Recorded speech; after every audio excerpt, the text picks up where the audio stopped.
오늘의 정치권 이슈 짚어봅니다. 정미경 전 국민의힘 최고위원, 신경민 전 더불어민주당 의원 두 분 나오셨습니다. 어서 오십시오. 네, 안녕하세요. 네.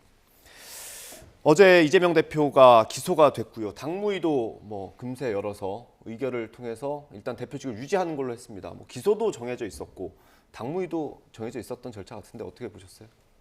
정광석화, 속전속결, 일사불란, 단일대오 이 네 개의 성격에 딱 맞게 했고요. 저는 너무 좀 빨리 한 거 아닌가 싶어요. 이 80조를 무력화시켰다는 이제 비판이 물론 나올 수밖에 없는 상황이긴 한데요. 이게 왜 80조를 1, 2, 3항으로 구성이 되어 있는데 잘 읽어보면은 기소가 딱 되면은요. 네. 일단 당무는 정지하게 되어 있습니다. 그러니까 당무위원회를 소집하려면 이게 한 70명 정도 되기 때문에 이게 사전 절차니 이런 절차가 필요하잖아요. 예. 근데 이걸 그냥 막 그날 오후에 우당탕탕 이렇게 열은 거 아니겠어요? 근데 이건 당무를 정지하는 시간을 둬서는 안 되겠다라는 아마 그 목표를 가지고 지금 한 건데 일장일단이 있어요. 그걸 이렇게 막 일사불란으로 그냥 정광석화처럼 하는 게 장점도 있지만 네. 단점이 있는 겁니다. 그러니까 절차를 무시했다라고 그러는 지적에 대해서 아니다라고 분명하게 얘기를 못하는 거고, 또 하나는 이렇게 하다가 보니까 전부 다 모일 수가 없잖아요. 네.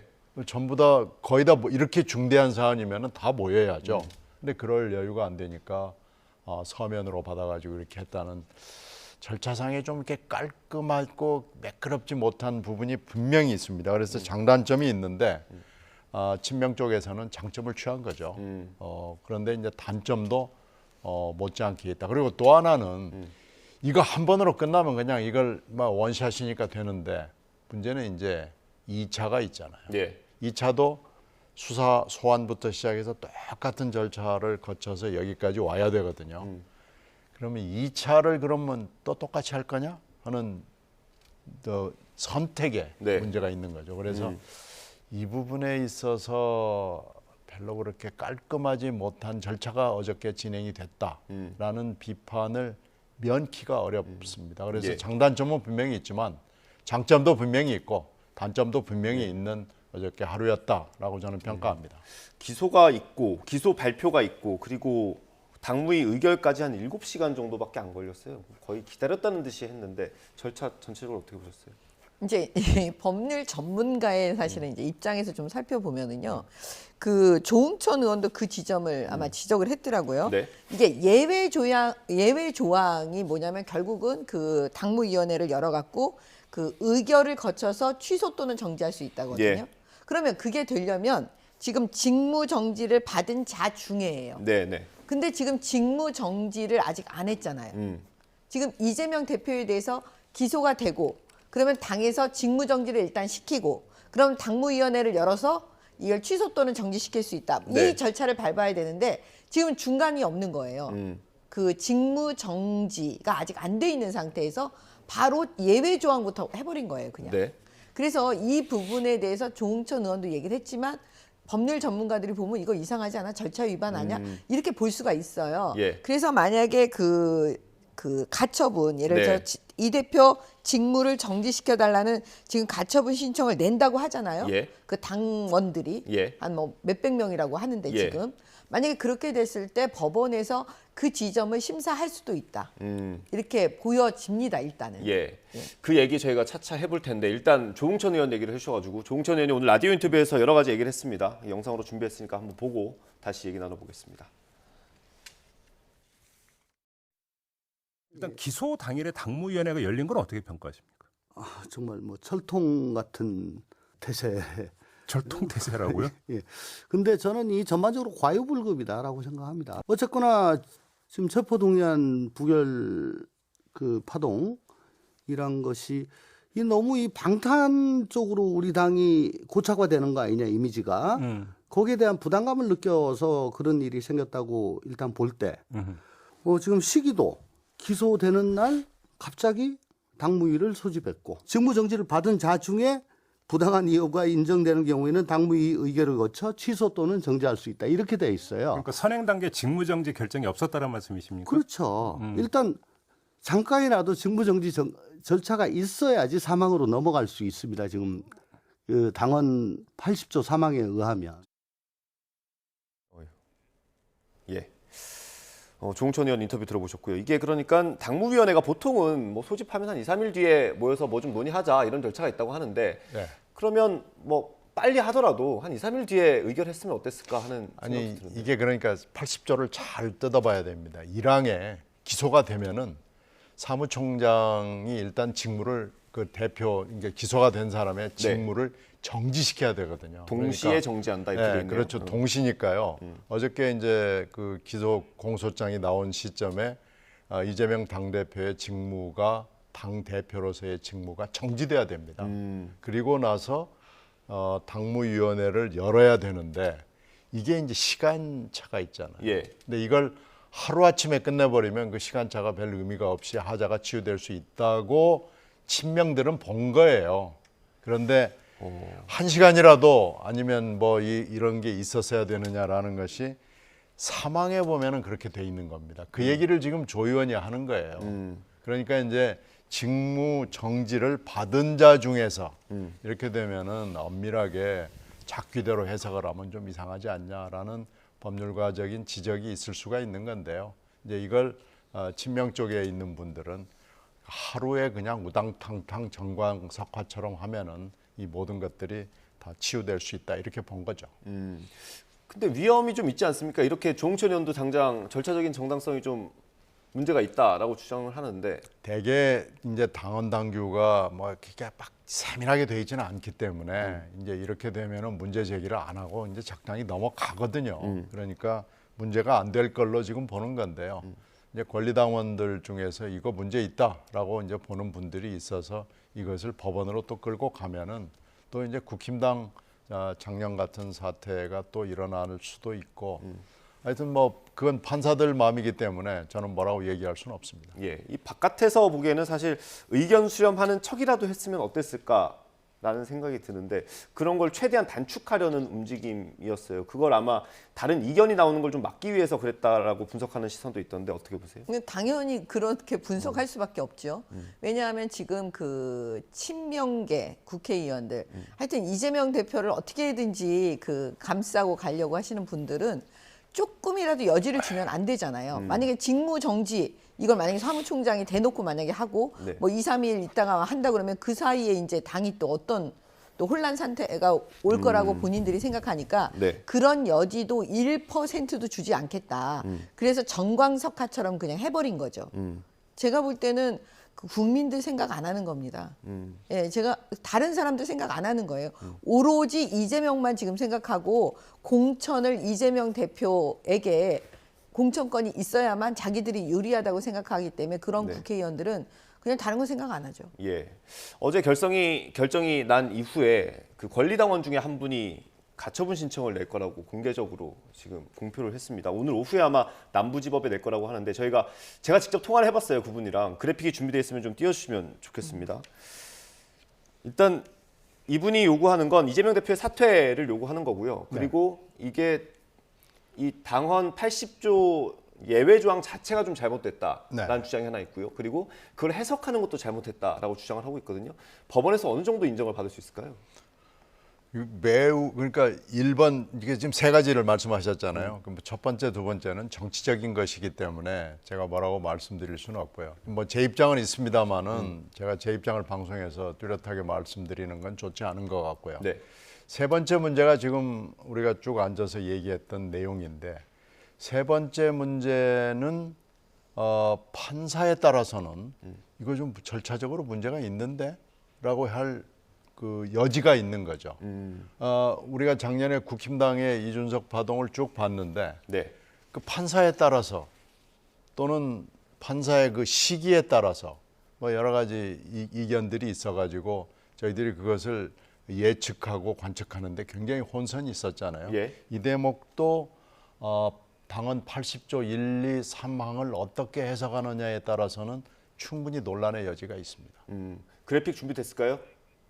한번 보여주시면 좋겠습니다. 이분을 제가 통화하면서 여쭤봤던 것 중에 첫 번째가 얼마나 당원으로 있으셨는지 여쭤봤더니 10년 동안 권리당원으로 활동했다고 하시더라고요. 그러면서 제가 통화 내용을 이렇게 축약을 해봤습니다.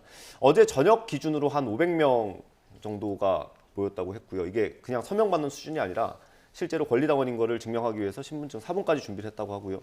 오늘 이제 오후에 이걸 제출할 예정인데 한 1000명 정도 예상을 하시더라고요. 그러면서 꼭 하고 싶은 말이 이거였다고 하셨어요. 그 일반 국민들께 민주당에 당원 80조라는 게 존재한다. 우리가 도덕적으로 좀 깨끗하게 하려고 노력한다는 걸 알리고 싶다라는 취지로 낸다고 하시더라고요. 법적으로 봤을 때 이게 인용될 가능성 얼마나 있다고 보세요? 판사 마음이긴 한데요. 예. 인용될 가능성 거의 없어 보여요. 왜 그러냐면 일단 내용 가지고 뭐 이 80조 사망 자체 해석에 차이가 있다. 그렇게 해석하면 안 된다. 이런 거는 정당의 자율권이라는 거를 굉장히 높이 보기 때문에 판사들이 그거는 받아들여질 가능성이 없고요. 유일하게 받아들여질 가능성이 절차 위반이거든요. 그러면 절차 위반에서 아까 말씀드린 대로 직무 정지를 잠깐이라도 예. 이재명 대표를 시켰어야 되는 거 아니냐. 지금 그 지점을 다퉈볼 수가 있는데 네. 만약에 그 사무총장이 법원에다 이런 거 낼 수 있죠. 아니 사실 우리가 잠깐이라도 제가 해놨다? 했다. 이렇게 하면 예. 그거는 그냥 뭐 국민들 몰래 알리지 않고 내가 잠깐 1초라도 했다. 그리고 뭐 그 서류를 만들어서 내면 그걸 뭐 누가 알겠어요. 이게 뭐 공무원들의 업무면은 뭐 전자상의 시스템이 나올 텐데 뭐 당에 이렇게 전자상에 남는 것들이 있습니까? 아니, 물론 있기가 있죠. 그런데 그 뭐 그런 거 없이 그냥 이 정당이라는 건 안에 내부적으로 뭐 구도로 하는 것도 많이 있고 이러기 때문에 뭐 그렇게까지 세밀하게 돼 있지는 않습니다. 그리고 특히 대부분의 이 판사분들이 사법 소극주의자들이에요. 사법 적극주의자들 판사를 만나기는 그렇게 쉽지 않습니다. 네. 따라서 뭐 사무총장의 그런 얘기가 중요해 보이지는 않을 거고요. 사법 소극주의에 따라서 정당 내부의 일이니까 뭐 알아서들 하시죠. 뭐 80조 사망이 있긴 있습니다만은 뭐 됐습니다. 이렇게 정광석화처럼 바로 했으니까 하자는 치유됐습니다. 이렇게 보면 그냥 넘어가는 거죠. 근데 이준석 전 대표 때도 사실 그렇게 보는 시선도 있지 않았습니까? 그 법원이 그렇게 적극적으로 개입하지 않을 거다라는 전망이 있었는데도 이준석 전 대표가 이기는 결과가 나왔잖아요. 맨 처음에 거는 약간 그 당시에 판사분들이 사법 적극주의적을 취했어요. 그런데 이제 뭐 하자를 치유하고 뭐 어쩌고 저쩌고 뭐 당원 당규를 바꾸고 이러면서 역시 사법 소극주의로 다시 돌아갔습니다. 그렇습니다. 아니, 이 경우에 이럴 수 있죠. 이제 판사가 봤을 때 절차 위반이다. 네. 그래서 일단은 이제 받아줘요. 예. 그럼 이제 혼란이 오겠죠. 예. 그럼 그 사이 얼른 또 정광석과처럼 그 절차 하자를 예. 자기네들이 치유하는 행위를 다시 하겠죠. 그 국민의힘이 했던 네, 그 방식대로 하여튼 또 하겠죠. 그러면 그 다음 판사는 예. 그럼 하자가 치유됐네 이러면서 이제 다시 그 당의 자율권을 인정해주는 그런 상황으로 가니까요. 그 어떻습니까? 재판부가 정당하고 끝없이 싸울 수는 없습니다. 그러니까요. 그건 뭐 거의 불가능하기 때문에 그래서 정당 내부의 민주화 이게 굉장히 중요한 거예요. 그러니까 정당 내부의 구성원들이 민주적 그리고 이 법치적 관념을 가지고 어떻게 행동하느냐라는 게 중요합니다. 이 권리당원께서 하시고 싶었던 얘기는 그 중에 하나가 이제 당내 개딸들의 목소리가 너무 커서 그들로만 지지자들이 대변이 되는데 이런 표현을 이렇게 하셨어요. 상식적인 목소리도 있다는 걸 알아달라라고 말씀하시기도 했습니다. 어쨌든 지금 국민의힘과 비슷한 상황이 되는 거 아닙니까? 얼마 전에 국민의힘 상황과 정치의 사법화에 대해서 비판하는 목소리가 많은데 어떻게 보십니까? 지금 현상을. 아니 일단 이재명 대표 자체가 비상식적이기 때문에요. 그거를 법원에만 너네가 상식적으로 해라 뭐 이렇게 말하기도 너무 어렵고 지금 이분이 말씀하시는 거는 전 효과가 있다고 봐요. 우리 민주당 내에도 개딸이 아닌 상식적인 당원이 있다는 걸 좀 국민들께서 알아봐 주셨으면 좋겠다 하면 저는 그거는 효과가 있다고 보거든요. 그러면 그런 마음을 가지고 절차 위반을 했을 때 네. 판사에 따라서 이 부분은 경종을 한번 울려줄 필요가 있다라고 한다면 예를 들어서 그게 돌아가는 길이라도 어차피 하자 치유돼서 결과적으로는 기각될 게 뻔하지만 그 다음번에 근데 요번만큼은 경종을 울려서 이 당원들을 인용을 해주겠다네. 이 입장을 받아주겠다. 이런 판사도 있을 수 있습니다. 예, 한번 혼란이 왔으면 바라는 것 같긴 하시고요. 이게 어쨌든 지지자 대 지지자 간의 어떤 다툼으로 번질 가능성도 있어 보이는데요. 어떻습니까? 뭐 그렇죠. 우리가 이준석 때 굉장히 많은 공부를 한 건데요. 재판부가 어떤 결론을 내리더라도 이걸 기각을 하든 인용을 하든 그 안에 재판부의 생각을 담아낼 수 있습니다. 네. 그러니까 아마 이 재판부가 이제 배당이 돼서 뭐 재판부는 빤하거든요. 뭐 남부지방법원에 신청 사건을 가처분을 받는 재판부가 뭐 주구장창 있는 게 아니에요. 그때 그 판사가 바뀌었을까요? 뭐 인사는 모르겠습니다만 결국은 그 몇 분 중에서 하는 거기 때문에 그분의 생각을 인용을 하든 기각을 하든 거기에 담아낼 겁니다. 그러면은 그걸 가지고 이제 또 해석을 가지고 2차전이 붙는 건데요. 그럼으로써 이분의 이 신청인의 정치적 목적은 달성할 수 있다. 저는 그렇게 전망합니다. 예. 알겠습니다. 어제 검찰이 이재명 대표를 기소한 이후에 1차 기소라는 표현을 썼습니다. 이거는 뭐 428억도 우리 수사하고 있고 조만간 또 기소할 거야라는 시그널로 봐야 됩니까? 그렇죠. 왜냐하면 지금 남아있는 사건이요. 네. 그냥 그 사안이 약하지가 않아요. 되게 무거워요. 중대해요. 네. 예를 들면 그 쌍방울, 그 대북 송금 사건은 네. 굉장한 사건이거든요. 그 다음에 그거 말고도 뭐 이제 백현동도 있고요. 정자동도 제가 있는 걸로 알고 있고요. 네. 그 다음에 뭐 변호사비 대납 문제도 사실 어떻게 되는지 그것도 또 지켜볼 문제고요. 네. 그 다음에 이제 그 말씀하신 428억에 대한 뇌물 사건. 예. 이 부분도 이제 그 기소 가능성이 있다라고 검찰이 밝히고 있기 때문에 저는 이거 영장 청구를 할 수밖에 없다. 이것만 가지고 지금 제가 말씀드린 것만 갖고 2차로. 예. 그래서 여기서 1차 기소라고 얘기하는 거는 결국은 지금 남아있는 사건이 2차 기소될 게 뻔하잖아요. 근데 기소만 할 수가 없는 거예요. 불구속 구공판 기소를 할 수가 없는 거예요. 네. 영장 청구가 될 게 뻔하죠. 예. 어쨌든 확실한 건 검찰에서 2차 기소를 할 가능성이 높은 거고요. 체포 동의안이 올지 말지는 뭐 좀 더 봐야겠습니다만 추가 기소가 되면 그러면 또 이번처럼 이 속전속결 절차를 밟아야 되지 않겠습니까? 지금 그 2차 세트는 뭐 분명히 처음부터 수사와 소환과 뭐 이쪽 있잖아요. 예. 영장과 체포동의안과 그리고 이제 80조에 따른 당무위원회 이건 2차 세트는 뭐 분명히 올 수밖에 없는 상황이고요. 지금 이제 한 세트 지나간 걸로 그래 보시면 이제 한 세트 지나간 거고요. 검찰이 1차 기소라고 얘기한 건 아마 428억을 염두에 두고 한 걸로 보여요. 그래서 428억을 어제 공소장에서 뺀 것은 증거를 그게 물적 증거, 인적 증거가 다 있지 않겠어요? 네. 그것을 내놓지 않겠다. 지금은 내놓지 않겠다. 우리가 조금 더 보완을 해서 검찰이 보완을 해서 공소장을 추가하거나 변경을 하거나 할 때 그때 내놓겠다라는 걸로 보여요. 그래서 1차 기소라는 표현을 쓴 거고요. 그 2차 기소는 아마 428억에 대한 것이 될 걸로 판단이 되고요. 그리고 지금 수원지검에서 하고 있는 쌍방울 등등 뭐 여러 가지 금방 정 의원께서 말씀하신 여러 가지는 전혀 또 새로운 차원의 얘기이기 때문에 2차 세트는 이제 곧 시작된다고 봐야죠. 예. 그 의원님께서 말씀하신 428억 그 뇌물을 약속한 혐의에 대해서는 어쨌든 김만배 씨의 입이 열려야 된다라는 전망이 많지 않았습니까? 네, 그렇죠. 근데 뇌물죄는요, 뇌물죄 구성 요건을 그걸 쭉 읽어보면은 뇌물죄는 굉장히 강하게 처벌하는 거기 때문에 뇌물을 주고받은 사람만 처벌하는 게 아닙니다. 뇌물을 운반한 사람도 처벌하고요. 뇌물의 기획도 처벌을 합니다. 그래서 아마 지금 김만배 씨가 딱 입을 다물고 있기 때문에 수사가 전혀 진전이 되지 않고 있는 거죠. 그러나 하여튼 뭐 다른 증거를 찾기 위해서 검찰이 필사적으로 노력을 하겠죠. 그래서 만약에 조그만한 증거라도 나오면은 추가 기소가 가능하다고 보고 검찰도 어저께 표현해서 1차 기소라는 말을 한 겁니다. 예. 제가 볼 때는 전략적으로 이번에 그걸 포함시키지 않았을 수도 있어요. 그건 왜 그러냐면 지금 그 428억은 결과적으로는 뭐냐면 증거는 저는 한 70%는 확보돼 있다고 보거든요.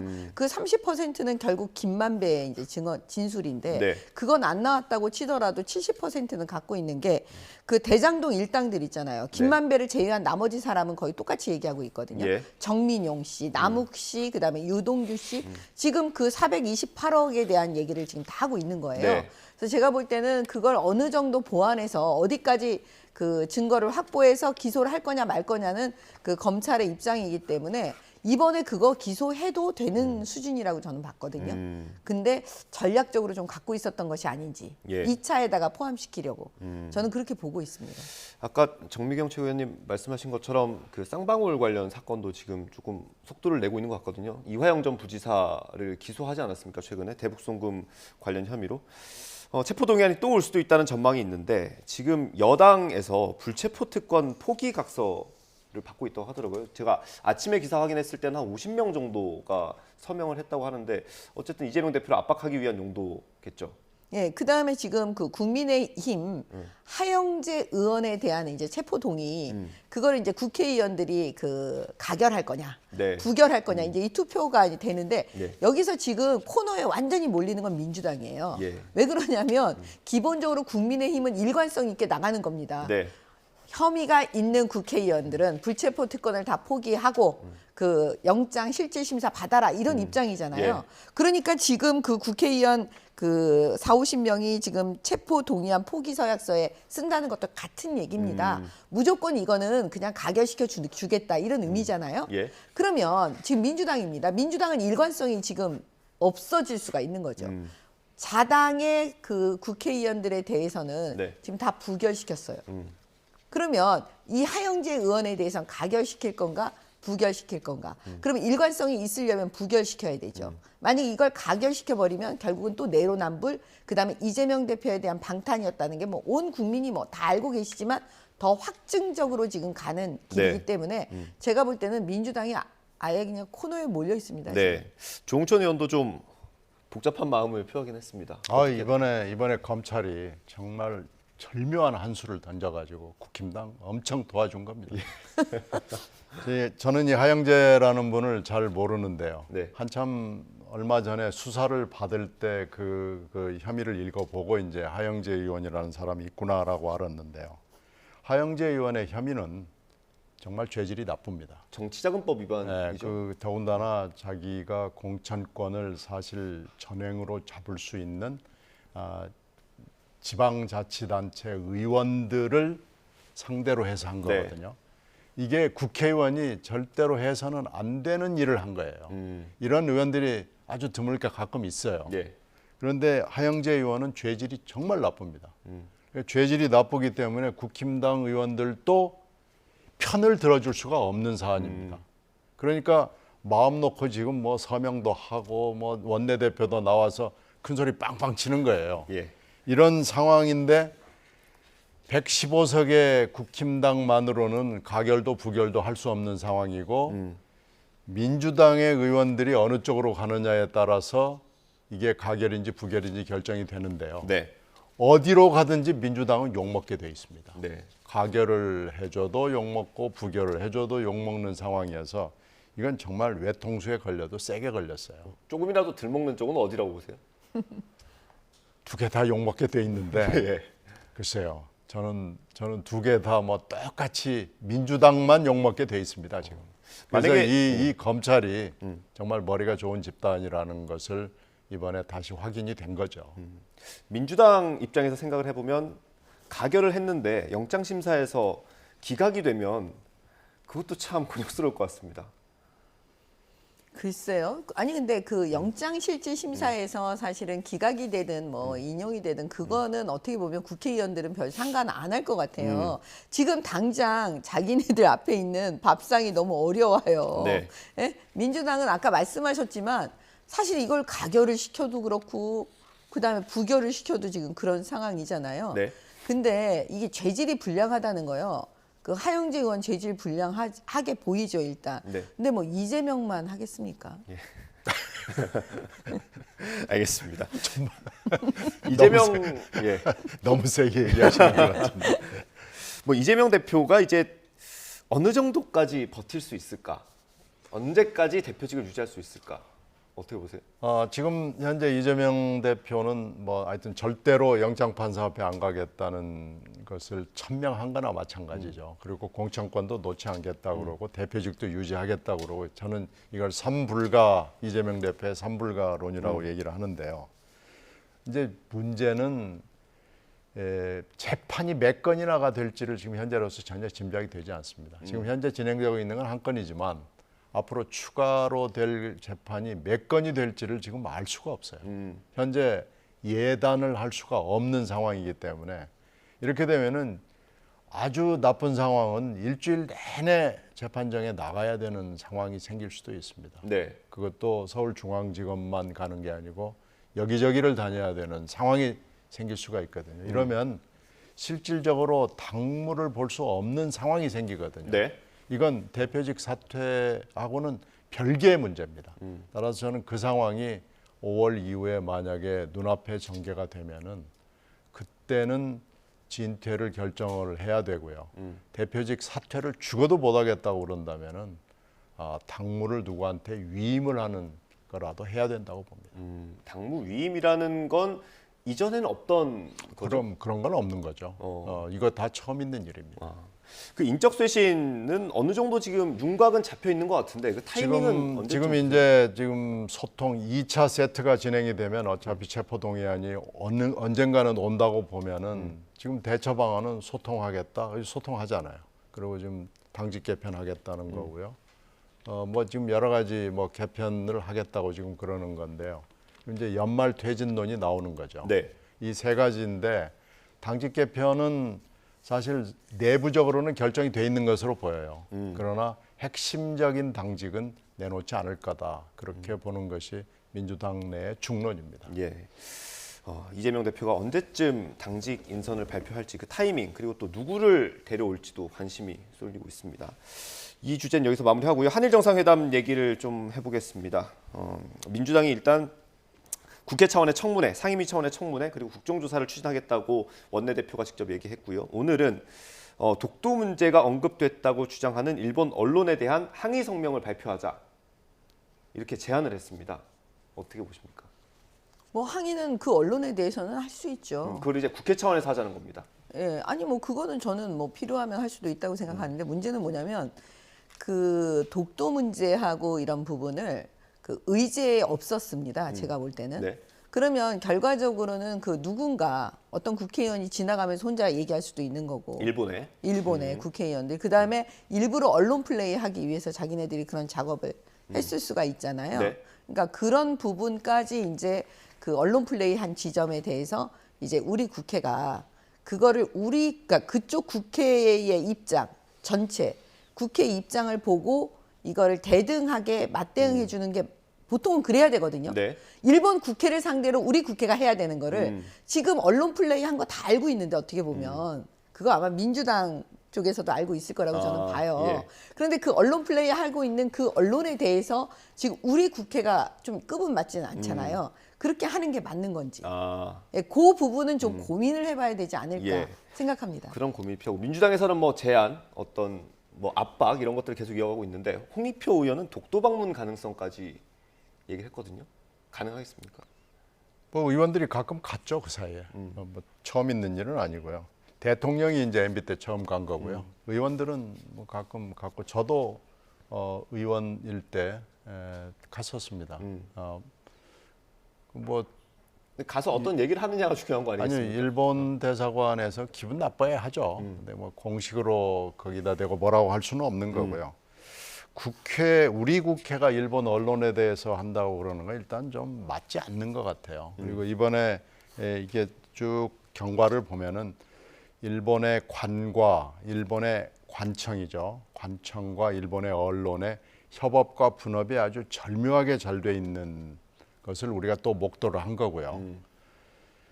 어디서 그럼 독도 얘기를 했느냐? 저는 제일 의심이 가는 데는 2차 만찬입니다. 2차 만찬을 한다고 했을 때 제가 일본 외교가 그렇게 간단한 외교가 아닌데라는 걱정을 했어요. 네. 근데 2차 만찬에서 지나가는 얘기 비슷하게 하고 싶은 얘기를 했을 것이고요. 그게 버베이튼 그 구술록이 남는지 안 남는지는 잘 모르겠습니다만은 아마 틀림없이 버베이튼 비슷한 것을 일본이 남겨놨을 가능성은 저는 있다고 보고요.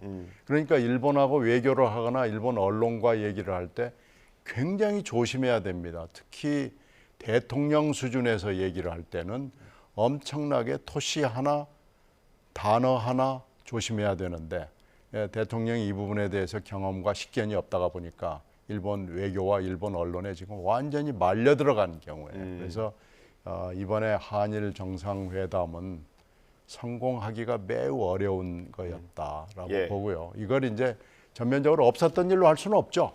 이걸 어떻게든지 좀 땜빵할 수 있는 방법을 찾아야 됩니다. 의원님, 저 그래픽 나가고 있는데 윤석열 대통령이 그 며칠 전 국무회의에서 굉장히 긴 이야기를 하지 않았습니까? 네. 그 이후에 비공개 회의에서 저런 얘기를 했다고 합니다. 그러니까 일본의 야당 의원이 한국의 야당을 설득해보겠다라고 언급을 했는데 내가 그 얘기를 듣고 너무 부끄러웠다.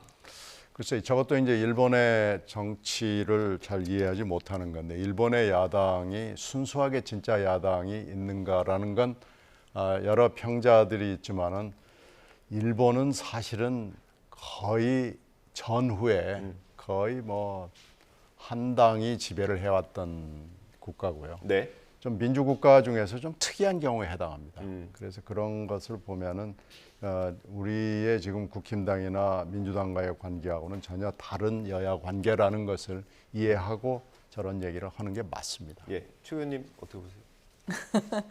그 일본에 사실은 그 야당이 우리 야당에 대해서 저렇게 얘기하면 대통령이 얼마나 난감하시겠어요. 그러니까 이제 어떻게 이런 상황까지 왔을까? 저는 일본 쪽에서 하는 얘기는 그건 것 같아요. 박근혜 대통령이 어렵게 한 그때 당시 한일 간의 위안부 합의를 네. 문재인 정권에서 그냥 거의 묵살해버리는 어겨버리는 상황이 돼버리니까 예. 그거에 대해서 일본의 이제 속내가 저런 방식으로 드러난 것이 아닌지 이런 생각이 들고요. 아까 그 독도 문제 이제 잠깐 말씀드리면 저희가 이제 한일 의원 연맹도 있고요. 예. 그 다음에 이제 제가 국회에 있을 때 일본에 이제 방문해서 일본의 총리급 인사랑 이제 대화를 하는 중이었는데 독도 문제를 제가 제기를 했어요. 예. 예. 그랬을 때 그건 의제에 없었던 거였어요, 사실은. 그렇지만 제가 문제를 제기하니까 그 총리급 인사가 좀 무시 전략으로 가는 거예요. 아. 못 들은 척 하면서 그냥 슬쩍. 예. 그건 크게 이미 한 번 더 얘기하셨어야 되는 거 아닙니까? 아니 계속 얘기했죠, 저는. 제 성격에 계속 얘기했더니 예. 나중에는 뭐라고 말했냐면 과거에 자기가 한국에 방문했을 때 한국 국민들에게 자기 입장을 밝힌 적이 있다. 이러면서 대답을 안 해요. 그러니까 거기에 말려 들어간다는 생각을 한 것 같아요. 그래서 저는 사실 이번에 우리 대통령께서 그들이 의제에 없는 독도 문제를 얘기했을 때 그냥 무시 전략으로 사실 그냥 나가신 거 네. 이것도 저는 잘했다고 봅니다. 알겠습니다. 한일 정상회담 여파가 뭐 당분간 계속되지 않을까 싶습니다. 또 G7 회의를 위해서 일본을 가게 될 거고요. 그러면 또 총리를 만나게 될 테고 정상회담이 있을 수도 있고 없을 수도 있고요. 또 미국을 가는 것 그리고 기시다 총리가 또 답방을 할 계획이라고 하지 않습니까? 네. 그때까지는 또 이 얘기가 계속 나올 수도 있을 것 같습니다. 좀 지켜보도록 하고요. 마지막 주제 다뤄보겠습니다. 잠시 뒤죠. 2시쯤 이제 헌법재판소에서 검수완박 법안에 대한 권한쟁의 심판 결과를 발표합니다. 이게 작년에 국회에서 검찰의 수사권을 박탈하려고 했다가 대폭 축소하는 법안으로 만들어서 통과시키는 과정에서 좀 잡음이 많았던 사건이죠. 뭐 위장 탈당, 뭐 회기 쪼개기, 뭐 이런 것들이 있었는데 결과를 좀 예상해 볼 수 있겠습니까? 저는 뭐 경천동지할 결정이 나올 것 같지는 않고요. 헌재도 아마 적당한 수준에서 딱 멈추는 결정을 하지 않을까 예상합니다. 적당한 수준은 어느 정도입니까? 그냥 넘어가는 거죠. 예, 국회에서 해결해라 뭐 이런 취지로 나올 거라는 그렇죠. 전망이신 것 같아요. 어떻습니까? 저는 그 이번에 한번 그 경종을 울려줘야 되고 예. 이게 그냥 국회 자율권 안에 들어가냐 자율성 범위 안에 들어가냐 저는 그렇게 보질 않는 게요. 국회는 입법기관이에요. 네. 그러면 사실은 그 탈법 행위를 막기 위해서 우리가 어떤 입법도 하고 있거든요.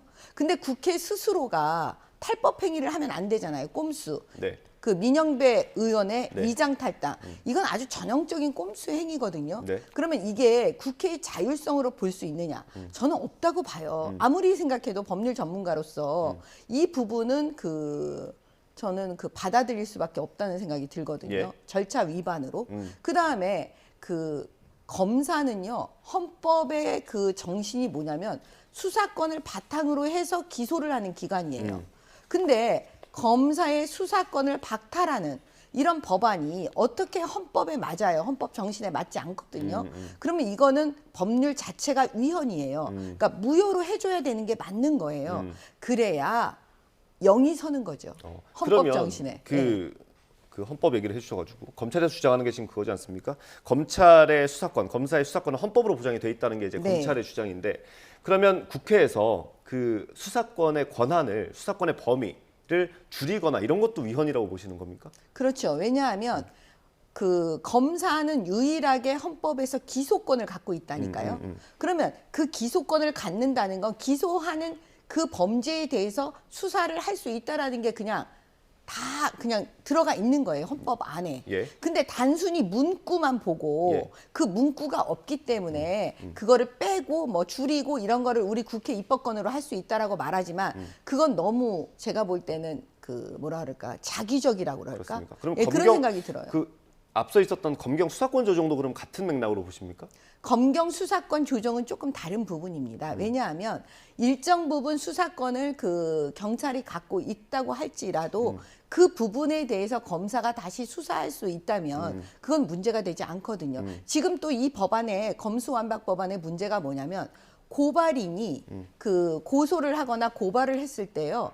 그 경찰이 검찰에 송치하지 않아 버리는 경우가 있어요. 네. 이 경우에 당연히 검사에게 이의 신청할 수 있어야 되잖아요. 그 이의 신청권을 없앴단 말이에요. 그러면 이거는 기본권을 제한하는 거죠. 네. 그래서 이 부분도 저는 헌법 위반이라고 보기 때문에 무효로 해야 된다고 봅니다. 예, 이 국회 절차는 뭐 회기 쪽에게는 좀 자주 있었던 일이고 네. 위장 탈당 또 뭐 국회에 어떤 자율적으로 이렇게 했던 거라고 이제 헌재에서 판단할 수 있겠지만 헌법 위반이다라고 지금 검찰이 주장하는 거 아니겠습니까? 정미경 최고위원님 의견은 어떻게 생각하세요? 글쎄요, 저 아마 그렇게 될 것 같지는 않아요. 그렇게 되는 건 희망사항일 거고요. 그렇게 될 것 같지 않고 이제 민영배 의원의 위장 탈당 그 부분을 절차적인 뭐 위배로 볼 거냐 아니냐를 오늘 헌재가 답변을 해야 될 거예요. 근데 아마 저 부분도 그냥 정당 내부의 일, 국회 내부의 일로 저는 넘어갈 것 같아요. 저는 뭐 그걸 잘했다고 그러는 건 아닙니다. 네, 그러나 매끄럽진 않았죠. 그러나 하여튼 사법 소극주의를 헌재가 택하지 않을까 그렇게 예상합니다. 예. 저는 이렇게 될 수도 있다고 봐요. 권한쟁의 심판 자체에서 우리가 이것까지는 못하니까 따로 이건 위헌법률로 가라. 이렇게 말해줄 수도 있어요. 자기네 손에 피 안 묻히고 또 넘겨버릴 수도 있다고 봐요. 그러면 각하 아니요. 이게 그 절차 위반이라고 본다. 그렇지만 이 경우에 우리가 여기서 법률 위반, 그러니까 아니 무효, 네. 법률이 무효라고까지 우리가 말하기는 좀 그러니까 그 부분은 따로 별개로 또 절차를 진행하면 좋겠다. 뭐 이런 취지로 나올 수도 있다라고 제가 그냥 알겠습니다. 추측해요. 이게 법률 문제고요. 또 헌재이기 때문에 어떻게 나올지 경우의 수도 너무 많고 사실 취재기자의 설명이 필요합니다. 저희가 2시에 속보가 나오면 취재기자가 자세히 또 변호사가 자세히 설명하는 시간이 있을 걸로 생각이 됩니다. 오늘 말씀 여기까지 듣겠습니다. 두 분 감사합니다. 네, 고맙습니다.